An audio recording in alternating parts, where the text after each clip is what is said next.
Hoje no Paraná S.A., orgulhosamente, eu recebo aí um mestre da área da educação, dos grandes educadores do estado do Paraná, reconhecido muito na área e pelos seus colegas, Jacir Venturi. Ele já fundou 3 escolas particulares, já teve mais de 7 mil alunos, 512 funcionários e hoje ainda preside o SINEP, o Sindicato das Escolas Particulares do Estado do Paraná. Bem-vindo ao Paraná S.A., Jacir. Bom dia, Ricardo. Jacir, vamos começar falando de alguns indicadores aí.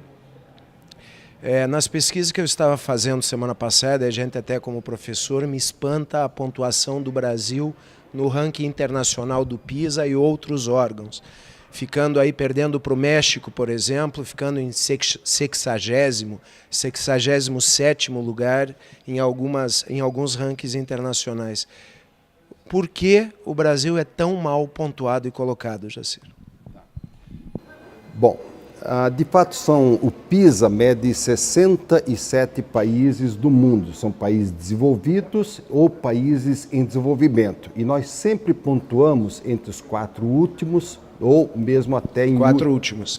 Ou mesmo até em último ou penúltimo colocado.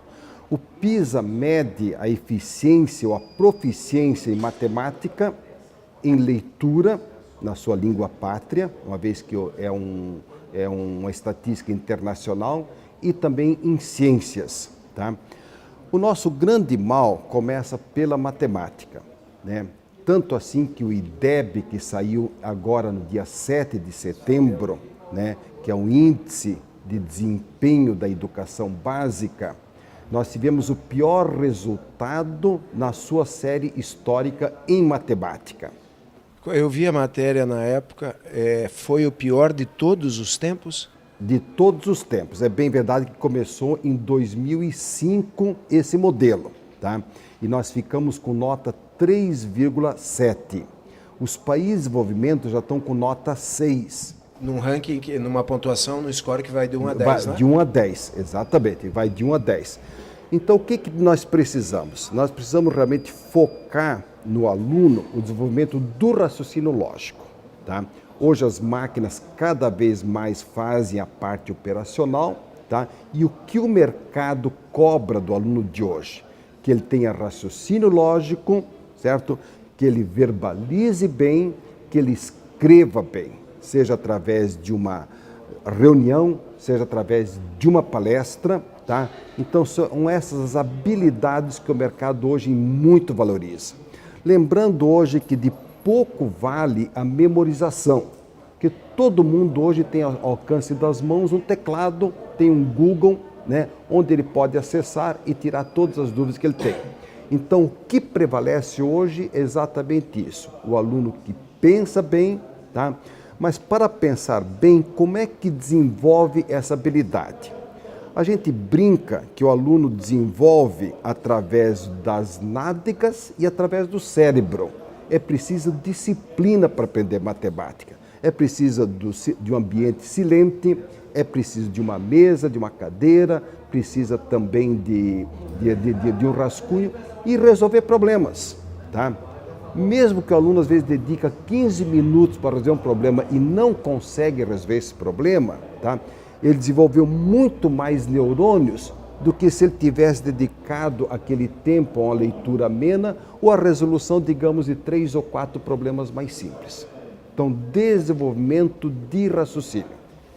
Ainda nos indicadores, professor Jacir, quando eu pego essas colocações, as escolas voluntárias particulares são avaliadas, né? Algumas, poucas, se candidatam à avaliação e a grande maioria é municipal e estadual, que dá essa base de dados para avaliação?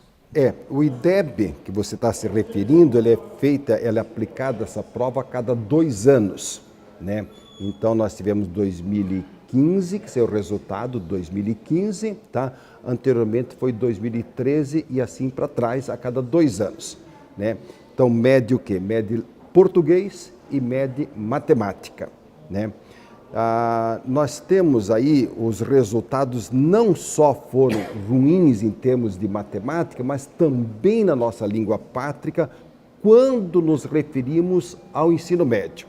A grande mazela da educação brasileira está exatamente no ensino médio. Esse é o tendão de Aquiles. É o tendão de Aquiles. Estamos com bons resultados no Fundamental 1. O que é o Fundamental 1? Do primeiro ano até o quinto ano, né? O resultado. E quem tem essa gestão é o município. Então nós estamos bem e crescemos, inclusive, no IDEB. Enquanto que nós caímos, né, caímos um pouquinho no Fundamental 2, que vai, portanto, do sexto ano até o nono ano, tá? E caímos bastante no ensino médio.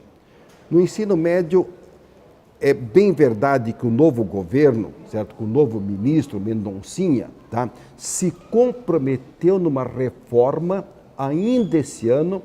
Como ele vai ter dificuldade de passar por causa da pauta do Congresso, de aprovar isso como lei, ele já acertou com o Temer de fazer uma medida provisória, fazer uma reforma no ensino médio. Tá? Porque no ensino médio hoje está muito engessado. Nós temos um total de 13 disciplinas. Muitas vezes o aluno tem habilidades, por exemplo, em educação física, ou, por exemplo, para artes, tá? Ou mesmo, digamos, para ciências humanas, e tem que estudar profundamente um currículo engessado de física ou de matemática. Tá? Então, o que o governo pretende nessa reforma? Ele pretende fazer com que 60% do programa de hoje seja obrigatório para todos. Tá? E os outros 40%, escolha do aluno. Então, o aluno vai escolher mais a área que ele pretende seguir, digamos, se ele for fazer uma faculdade, a área biológica, a área de humanas, ou então a área de exatas. Tá? Ou então, que é uma grande falha do Brasil, né, o aluno pode escolher fazer o quê? Um curso profissionalizante nesses 40%. Veja, Ricardo, qual é o grande mal que nós temos no país. Né? Os países desenvolvidos, cerca de 40%, tá, dos formados no ensino médio são formados em ensino técnico, seja eletrônica, seja contabilidade, seja informática, seja marketing, etc. 40%.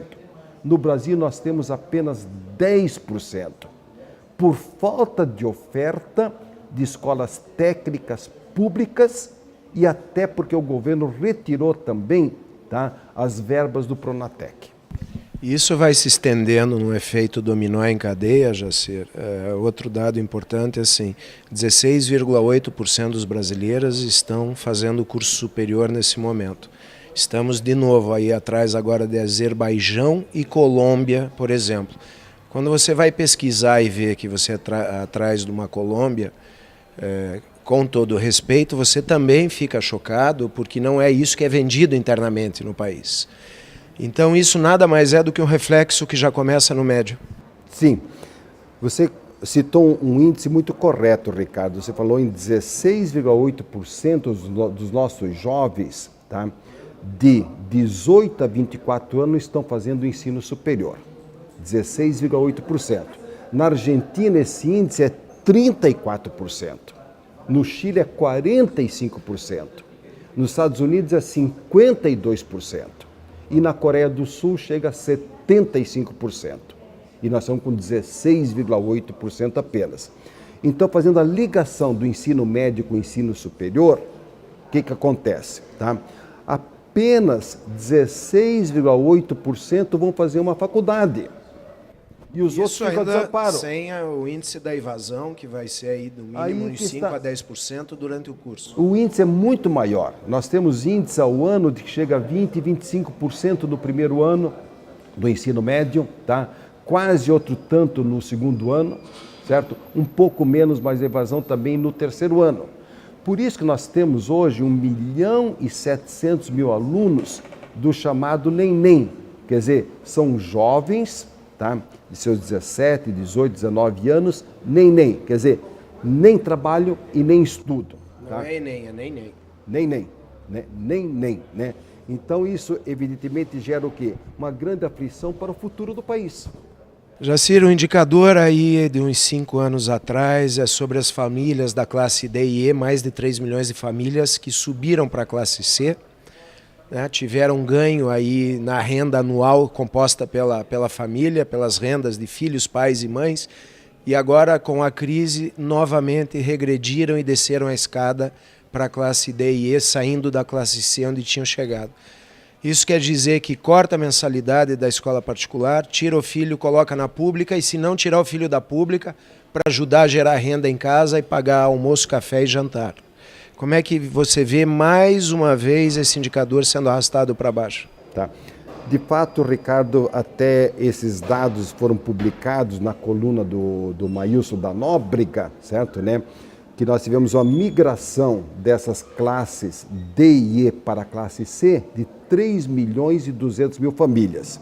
E as famílias agora, nesses últimos 2, 3 anos, estão retornando para a classe D e E, para essas classes. Isso impacta, em primeiro lugar, a mensalidade, tá, escolar, impacta as matrículas nas escolas privadas, porque uma das primeiras providências quando o pai se aperta é tirar o filho, né, de uma escola privada e colocar na escola pública. Tá? Então nós estamos percebendo duas consequências negativas do nosso setor: perda de matrículas e também aumento da inadimplência. Se a gente considerar um período de 90 dias, tá? A inadimplência é em torno de 8%, né? Que ficam atrasadas as mensalidades. Esse índice já subiu para cerca de 11%. Então, há um impacto, digamos, na indústria, há impacto no comércio e, obviamente, há impacto também para as escolas privadas. Eu quero aproveitar a tua deixa de duas perguntas atrás sobre a reforma do ensino. Já passou por aqui Oriovisto Guimarães, seu colega, o Zakiak, o reitor da Universidade Federal, dois educadores como você, brilhantes e atuantes aí sempre na carreira. De fato, Jacir, mesmo com as medidas políticas e econômicas novas, sociais, que o governo precisa fazer a reestruturação e precisa mexer no ensino fundamental que você falou, você acredita? Eu estive numa reunião na semana passada, numa grande instituição particular daqui, que eu admiro muito, mas eu estava conversando com os coordenadores de curso, não me entra na cabeça ver ementas de cursos de MBA que poderiam ser aplicadas há 15 anos atrás. Se eu quero saber sobre legislação comercial, o meu filho de 9 anos, você, a menina que está responsável pela limpeza aqui do Paraná Portal, numa gugada ela vai ter acesso à legislação comercial. E se ela precisar se aprofundar nisso, ela vai chamar uma assessoria jurídica. Por que existe uma ineficiência tão grande do conteúdo nas salas de aula? Nós temos que fazer uma meia-culpa, nós, escolas privadas, tá? Eu também fui professor da Federal, certo? Fui professor do Colégio Estadual do Paraná, trabalhei também em escola pública de periferia, tá? Então, nós educadores, tá? Ou até podia dizer para você, Ricardo, que você que tem 2 filhos, tá? Eu tenho 3 filhos, uma delas você conhece, tá? Nós falhamos, a minha geração especialmente falhou enquanto professor e falhou enquanto pais também, tá? No sentido de quê? De fornecer, digamos, um caminho por demais plano, florido, pavimentado, tá? E reduzir muito o nível de exigência sobre os nossos filhos, sobre os nossos alunos, tá? Eu percebo pelas leituras e por visitas que eu fiz a muitos países também, tá? Que na média outros países têm um nível de exigência muito maior do que nós, pais, aqui, tá? Então, veja. A Finlândia é um caso, né? A Finlândia tá no topo da cadeia alimentar aí, passando com média e pegando medalha de ouro em todas as Olimpíadas da Educação, né? Bem isso mesmo, certo? E mesmo assim eles estão fazendo agora, apesar do sucesso, apesar de estar no pódio, no alto do pódio, tá? Mesmo assim eles estão promovendo reformas, certo? Prevendo o quê? Uma nova exigência do mercado, tá? O mercado, o que o mercado hoje, né, digamos assim, está necessitado, tá? Ele quer que, não basta, digamos, que seja, né, apenas um bom aluno, tá? Ele tem que ser um darwinista, ou seja, não basta ser o mais forte, não basta ser o mais inteligente, tem que saber se adaptar às mudanças do mundo. Já começa tendo que ter a competência aí da resiliência para poder sobreviver, né? Bem isso mesmo, a resiliência, quer dizer, aquilo que Gardner, nas suas 9 inteligências, coloca como uma das inteligências que até então não era medido e tão pouco valorizado, que é a inteligência intrapessoal, que são os valores, e entre elas está o quê? Né? Tá a questão, por exemplo, da resiliência, a questão da honestidade, de valores éticos, tá? E também a chamada inteligência interpessoal, que é o quê? O respeito ao próximo, o relacionar-se na empresa, o relacionar-se bem com as famílias, com as pessoas, o respeito também ao ser humano, tá? A empatia, tá? Principalmente respeito às pessoas. Então são 2 inteligências hoje muito valorizadas, né? A inteligência intrapessoal e a inteligência interpessoal, tá? Que até poucos anos atrás pouco se media, tá? Então hoje, vejam, tá? Eu chamo de darwinista, preciso ser darwinista, é preciso também ser um cartesiano. Por quê? Né? A pessoa, como dizia no início da entrevista, a pessoa precisa ter realmente um bom raciocínio lógico, tá?